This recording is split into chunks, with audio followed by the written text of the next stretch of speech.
of their history. But before we depart along these cobbled paths that have been trod by kings and queens, through tales of murder, intrigue, execution, and romance, I want you to come back with me, come back through the mist of time to the year of 1066, a date that is engraved upon the heart of every English schoolboy. Because it's in that year when William, Duke of Normandy, William the Conqueror, had the audacity to invade England and defeat the Saxon king, Harold II, at the Battle of Hastings. And was slowly getting over it. But William was crowned King William I on Christmas Day of that year. But of course he still had many, many years ahead of him trying to subdue those unruly, those angry Saxons. And to help him do that, he started to build castles. Now the Normans built many castles here in England, but this was one of the first, one of the largest, and certainly the most enduring of them all. And it was in the year of 1078 that William authorized the building of a single stone tower and fortress. We now call that the White Tower, and it stands to your left here through those trees. But it's no good looking because you can't see it yet.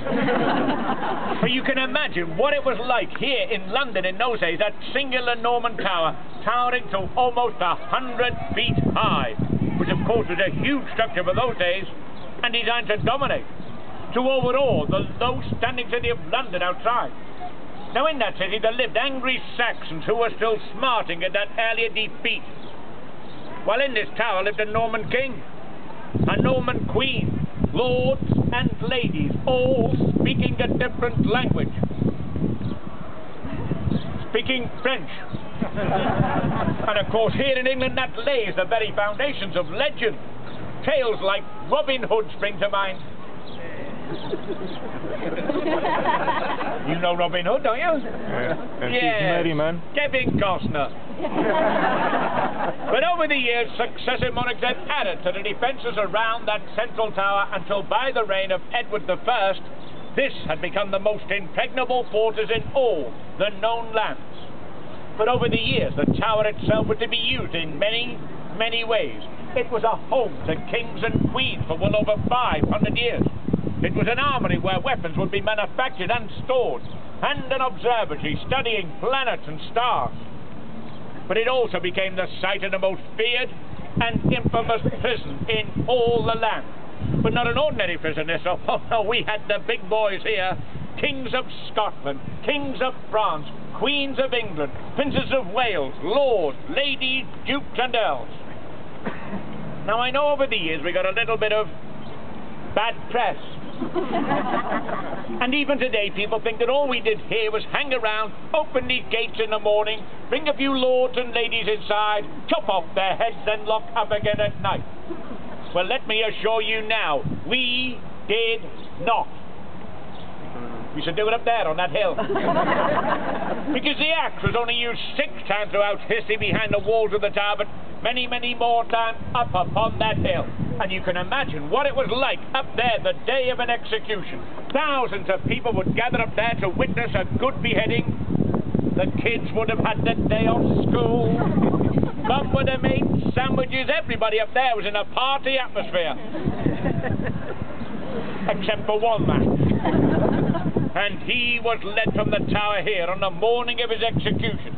And he would carry in his hand a leather pouch crammed with gold and silver coins. For he would have to pay for his own execution. He would make his way up through the crowd and climb the steps and hand that money over to his executioner. Do you know what they call that money today? Severance pay. They don't get any better. He would lay his head down upon a wooden block. As the executioner raised the axe high, down it would come, and he would hopefully behead his victim at a single stroke. The head was then lifted, it was shown to the crowd, and the crowd would let out a mighty cheer.